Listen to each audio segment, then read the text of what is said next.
Mula sa TV Lab Broadcast Station, ito ang The Beniljan Patrol.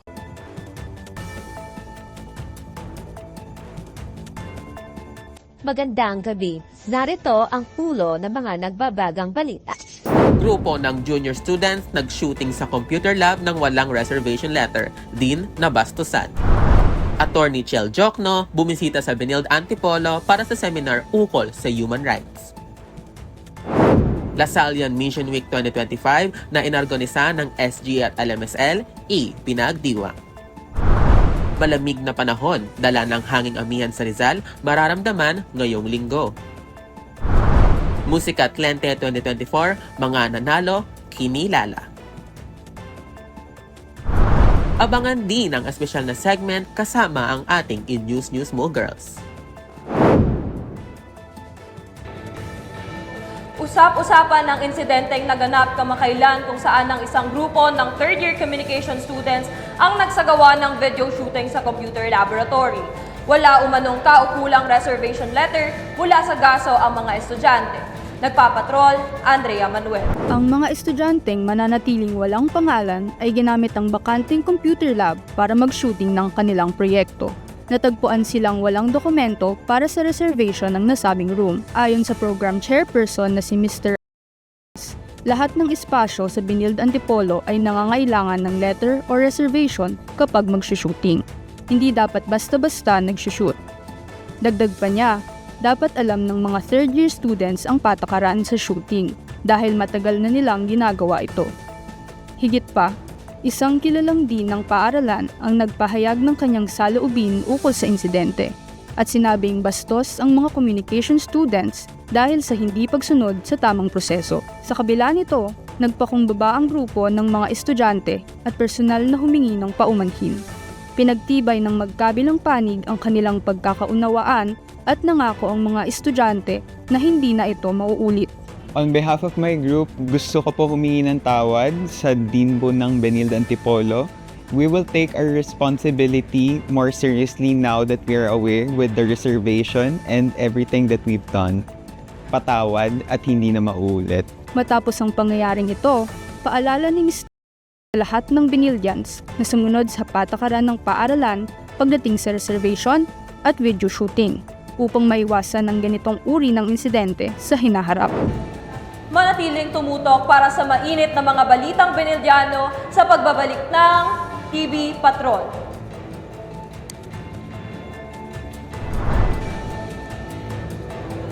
Sa iba pang balita, bumisita si renowned human rights advocate Attorney Chel Jokno sa Benilde Antipolo. Para sa karagdagang detalye, tumungo tayo kay Gab Gonzalez. Gab, ano ba ang nangyayari ngayon dyan? Yes, Natasha, andito nga tayo ngayon sa Benilde Hall at kakatapos lamang ng matagumpay na seminar na pinangunahan ni Attorney Chel Jokno kung saan itinalakay niya ang mga karaniwang misconceptions tungkol sa mga karapatang pantao o tinatawag nating human rights.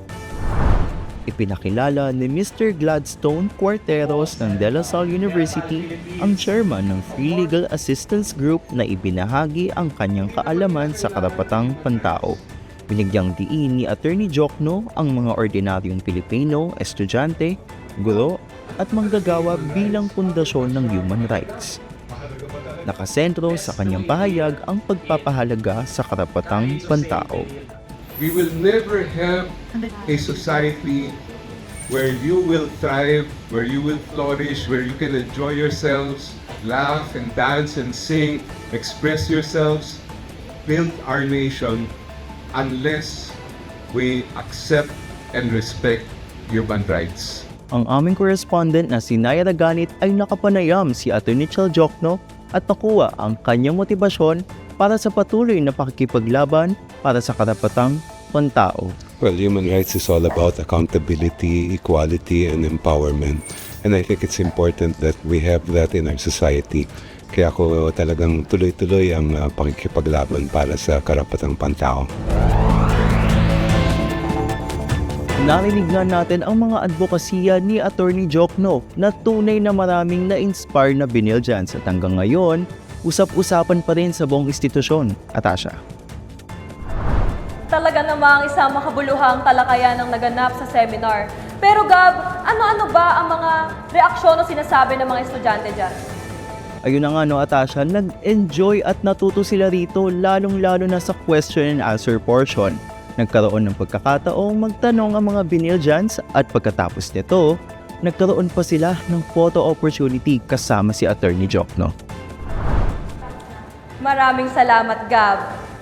Samantala, hindi rin nagpahuli ang Benilde Antipolo sa pagdiriwang ng Lasallian Mission Week 2025 na puno ng fun activities at seminars. Para sa karagdagang ulat, narito si Precious Ambre. Andito tayo ngayon sa entrance ng Benilde Antipolo kung saan makikita nga naman na unti-unting dumadami ang mga estudyante. Open ito sa lahat ng Benildians ngayong linggo para dumalo sa mga kaganapang inorganisa ng iba't ibang mga programs. Pahayag ni SG President Don Albert Bolo, sa pamamagitan ng pagsali sa Lasallian Mission Week ay may isa sa buhay ng mga Benildians ang Lasallian Core Values. Ibibida rin ng Benilde Antipolo Junior Marketing Association ang sari-saring booths na kanilang itinayo. Kasama na rito ang mga interactive games na talaga namang magugustuhan ng mga Benildians. Abangan ng mga annual na events tulad ng Gawad Benildiano, Benildian Bawal Bastos Seminar, Bawsi Wellness Booths, at Mentors Day. Ang event na ito ay magtatapos sa January 26, 2025. Balik sa iyo sa studio, Tasha. Maraming salamat, Precious. Dumako naman tayo sa lagay ng panahon mula kay TV Patrol Resident Meteorologist, King Cipriano. King, ano-anong lugar ba sa Rizal ang magiging maulan?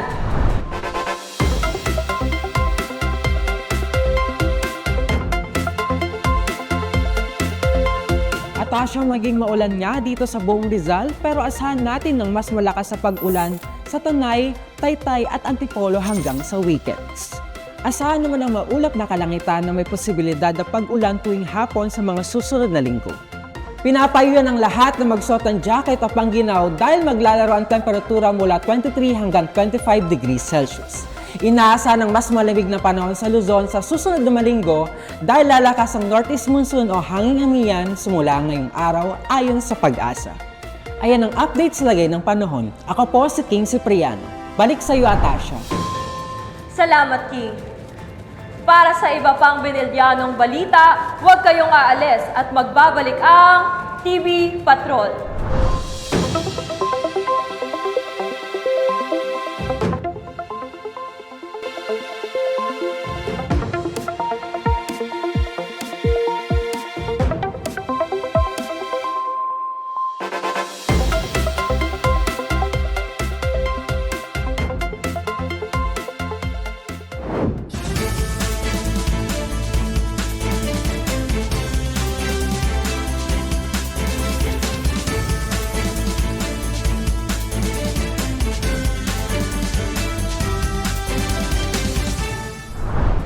Sa mundo ng sining, ginanapang kauna-unahang music festival o tinatawag na Musicat Lente. Isang awarding event na inorganisa ng third-year communication students sa Benilde Antipolo kung saan ipinarangalan ang mga estudyante para sa nagawang music videos. Para sa iba pang detalye, narito si Kiana Benedicto.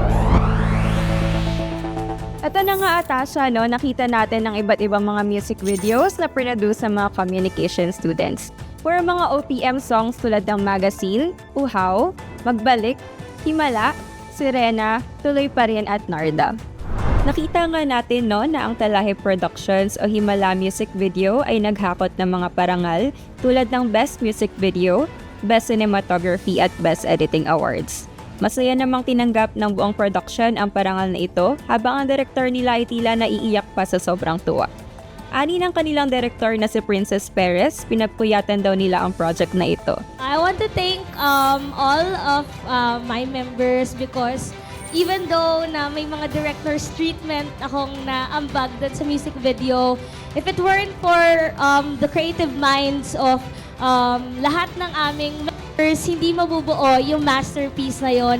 Habang ang Bloom Rock Production naman o Narda Music Video ay nasa 3rd place at nakatanggap ng Best Music Video Poster.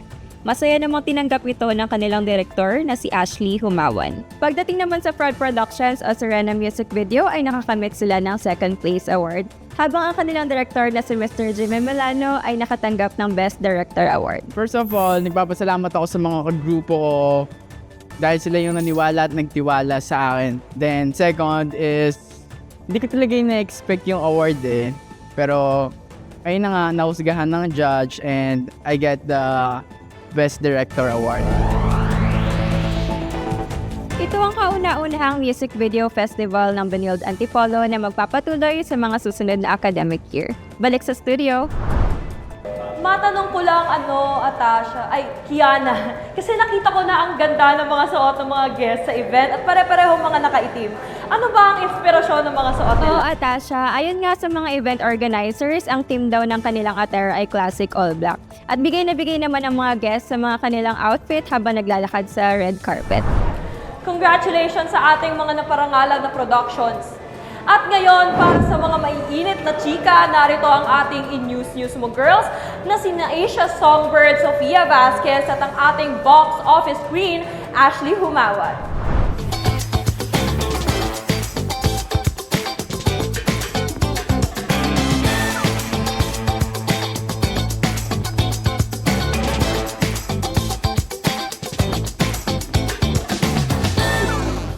Magandang araw mga Benildians!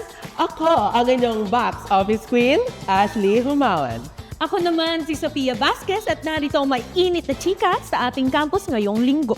Sa kabila ng celebratory event sa Music Atlante, usap-usapan pa rin ang insidenteng nangyari kay Monique Daniel na hindi umano, siya daw ay nadulas. Siya ay mula sa Uhaw music video at siya ay nadulas sa red carpet.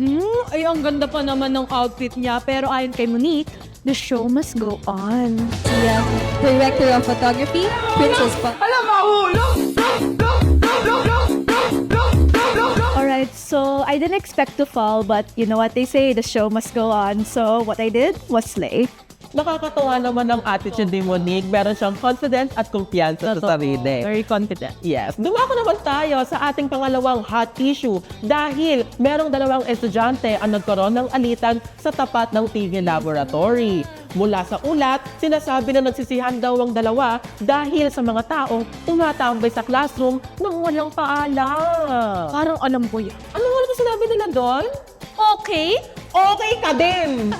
Ngayon naman, dumako pa tayo sa isang alitan na nangyari. Samantala naman sa Beneri 3 dorm incident, nagkaroon ng alitan sa pagitan ng communication at accountancy student dahil sa pag-reserve ng mga kama at kwarto.